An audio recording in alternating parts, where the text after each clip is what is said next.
Saints-Buccaneers game from Sunday night. Stunning outcome. No one saw 38-3 coming. No way in hell. And I'm telling you, all these Saints fans that want to troll us for picking the Bucs, did you bet your mortgage on the Saints winning? Did you bet your mortgage on the Saints cover? Hey, you know what? I did pick the Saints to cover. I went back and looked at our picks from last week. So I'm not completely at fault here. I did think they'd cover. I didn't think they'd win, but I did think they'd cover. I thought it was going to be a 3-point game. It wasn't. It was a 35-point game the other way. Bruce Arians, as his efforts usually do, speaking to reporters and being very candid, although he was a little more nuanced than usual, it's unmistakable who he thinks was responsible for the loss on Sunday night. Here's Arians from yesterday. The interception to AB, that was just a poor throw. The one to Chris read the right properly. Tom thought he was going deep. He stopped. Those things can happen sometimes when you're doing it on the run. Mike was open a bunch in that ball game. He just didn't get targeted. That's all. He was open. Mike was open. The rest of the time, Tom made a couple of good throws. He made some really good catches. The first third down, we should have went to him. Decided to go to Gronk, but I think he played more than I wanted him to because of the situation of the game. But first ball game, he did fine. That last comment, obviously, about Antonio Brown's playing time. Mike is Mike Evans. Chris is Chris Godwin. When you listen to those statements all kind of mashed together, because that wasn't all one continuous flow. It was different answers to different questions. But when you look at all of it, he's got issues with the accuracy of Tom Brady on Sunday night, a poor throw on the ball that was thrown to Antonio Brown. It looked like Brown quit on the route accidentally, not on purpose. Either way, it was a bad throw. The safety, right. Either if Antonio Brown runs the route, he's thrown the ball too short and too inside. The safety was there to make the play all along. So whether they weren't on the same page, Bruce Arians just going, wait, he still threw the ball and it was a bad throw, and he just doesn't want to hear, what if he did this and all that. Sorry, I didn't mean to interrupt you, man. No, that's all right. And all these comments about Mike Evans was open. He was open. You saw Arians. He was open.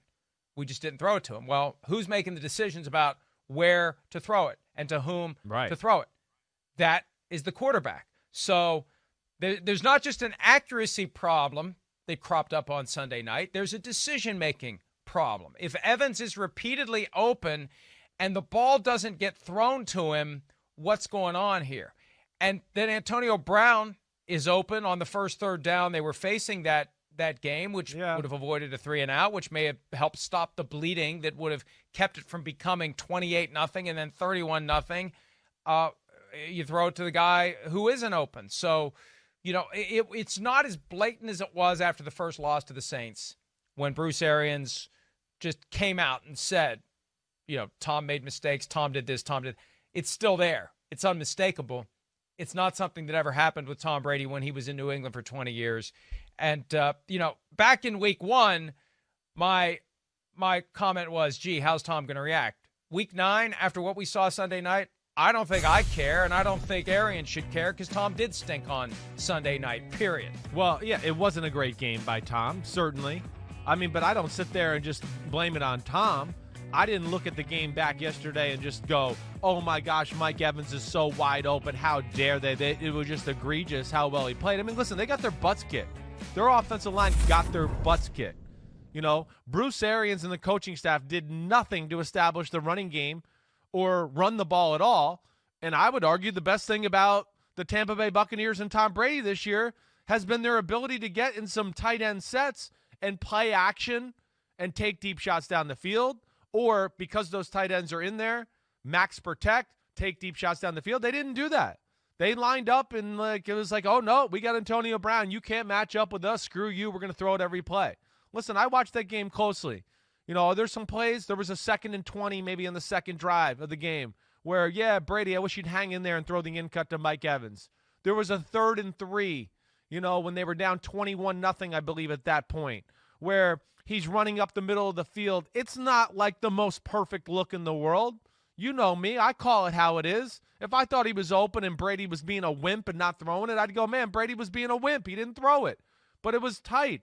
So I don't know if. So why is Arians saying? Well, this is Bruce right? also sticking up for Mike Evans? Yeah. Well, let me ask you the question. Yeah. If you're watching the film and you're concluding that Evans isn't running around, waving his arms wide open like Jimmy Orr in Super Bowl III when Earl Morrill didn't see him on the flea flicker. Right. I'm glad you remember that. Jimmy Orr just passed not that long ago, by the way. But if that's not the case, then what the hell is Bruce doing? Is this at a deeper level?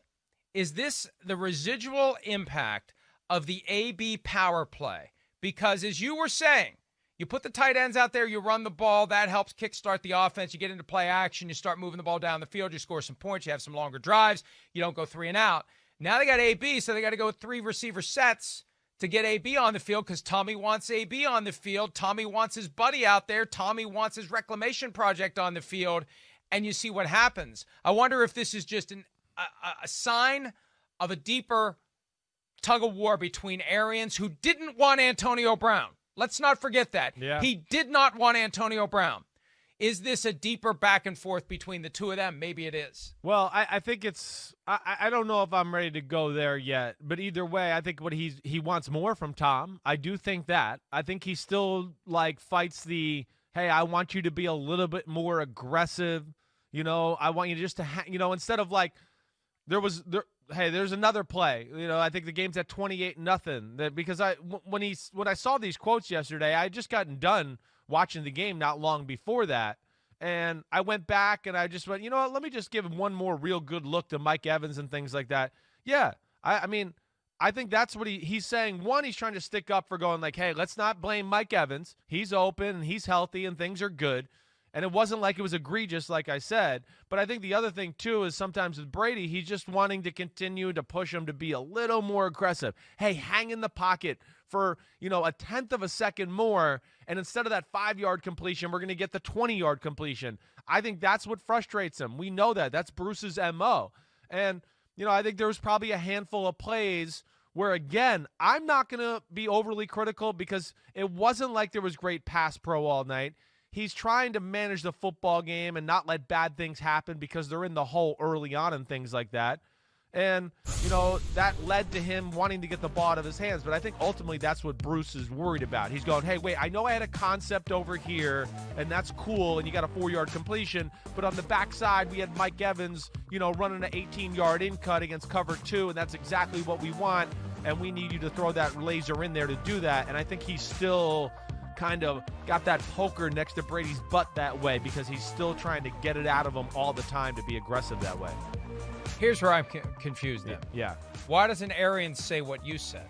Why doesn't Arians say that instead of painting this picture of Mike Evans running around like Jimmy Orr in Super Bowl III? I don't know either. I mean, because Bruce seems to let his emotions get the best of him at times. I don't know.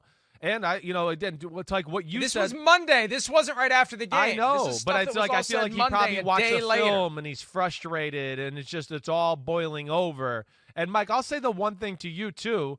Antonio Brown's there, but man, I don't know. I mean, does Tampa feel the pressure a little bit? I mean, everybody expects them to be a major player here. That was a big time loss. It's 2 kind of ugly games in a row. Now they're 6-3. I think he is feeling the pressure to a degree to where, he understands the expectations, how everybody perceives them to be this year. And I think that game probably scared the hell out of them with the way they looked because it's the worst they looked. It's the worst they executed. And at the bottom line, they were physically whooped. They got their butts whooped up front. And that's probably got to scare them more than anything. Yeah, I mean, here's the thing you got to worry about. You're a game behind the Saints in the loss column. They hold the tiebreaker, and right now, 3 losses gets you the 7th seed in the NFC. So they don't have much margin for error. They're going to be on the outside looking in. And if they fail to get to the playoffs, that is absolutely a failure of Tom Brady's first act with a second team. Definitely. And, at the end of the day, it could be both the Patriots and the Buccaneers don't make it to the playoffs this year. What else stood out when you took a look at the game yesterday? Well, I mean, the one thing on that offensive side of the ball, like I said, to never establish the run, do anything like that, they had no chance. And then I think the biggest thing that jumps out to me, on the other side of the ball with the Saints, first off, I mean, the Bucs were so bad on offense, they couldn't get out of their own end. So the Saints had great field position all game long. But, there was a tempo to the Saints offense and an attack mode right away. And it might not have just been with the run game, but it was, when you watch it back, they got up to the line of scrimmage quick. It was huddle, get up to the line of scrimmage. They snapped the ball with like 28 seconds. It was an array of personnels and motions and everything like that. And I think what jumped out to me more than anything, Mike, was the way Tampa played on defense, just the style in which they played. Not aggressive, not in your face, kind of like bend, don't break style of defense. And that, to me, throughout the Drew Brees career with Sean Payton is just a deadly way to die slow, because they're just going to pick you apart like they did. At no point would they ever stop. Tampa's got some studs. I'm shocked they didn't let Devin White go man-to-man and Kamara a little bit. And Carlton Davis and Jamel Dean match up against receivers. They're pretty damn good cover corners.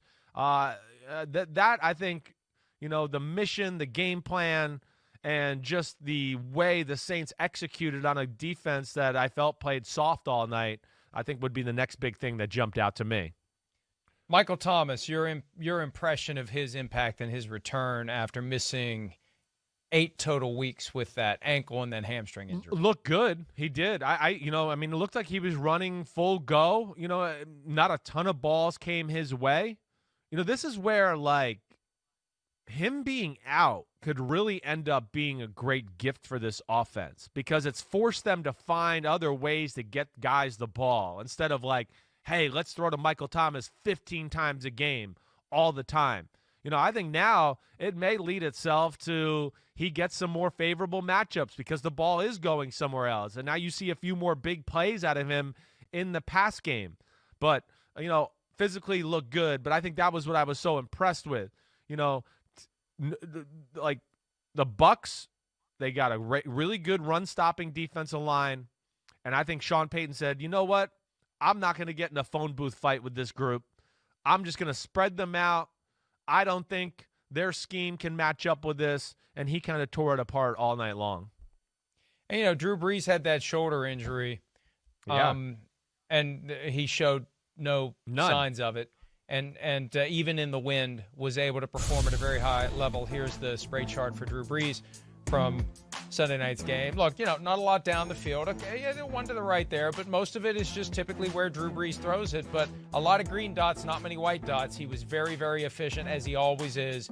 And when you have all those pieces working and Brees and Peyton connecting and Taysom Hill having his best game of the season on top of everything else, this is a deadly team. And it's funny how our perception changes every week about who the best teams are, especially in the NFC. Right now, yeah, it's hard not to say them. In the NFC. Subject to change after the next set of games, I would say the Saints are. Well, we're trying to project. That's what we do. I mean, we're not like, crystal ball and can tell the future every time. Hey, the Bucs were doing some things that, were intriguing to me. The Saints have had some off moments, as we've talked about. We talked about them being one of those teams that has the potential to be the most complete team in the NFC. We just hadn't seen it this year. We saw it in this one, definitely. I mean, across the board, defense probably played its best game of the year. And, the Taysom Hill part of that offense, to me, they would be crazy not to continue to have him on the field and have a package of plays every week. Yeah, Drew Brees in rhythm. He'll surgically pick you apart. Oh, wait, now we need a big play or something different. The Taysom Hill offense really sets up because it puts the defenses in a big-time bind. You worry about getting outnumbered in the run game. Then it becomes these great pass looks to where it's like, wow, this is a beginner's level defense because they're so worried about being outnumbered and him running that he gets to throw the ball like the first crosser, the first completion he had of the game, where Drew Brees would be drooling if he saw a defense play that coverage against him. He'd be like, oh, man, I'm going to throw a touchdown every play tonight. But it is another creative way to give them a schematical advantage for an offense that doesn't have necessarily big play type guys. I think they got to continue to go to that well. I really do. I think it's one of the great advantages they have on their offense. Did you notice on Sunday night, and look, it's possible they've done this before when Taysom Hill is under center, but Drew Brees was split wide.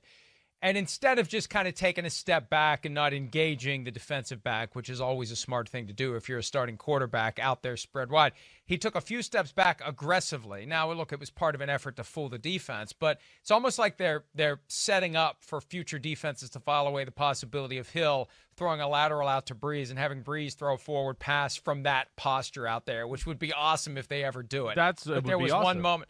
There was one moment where they were selling the possibility of it, and Drew did a nice job. He went back, a good 5 yards and was, throw it here. But if they ever pull that one off, then that'll be a play. I would think that would come, Mike. I really do. I mean, again, and, that play you're talking about, Taysom Hill pumped it to Drew Brees, right, as he was starting to scramble, and it gave him a little advantage and a more of a window to open up, and he ended up getting, a 15, 20-yard run on it. But that's what I mean.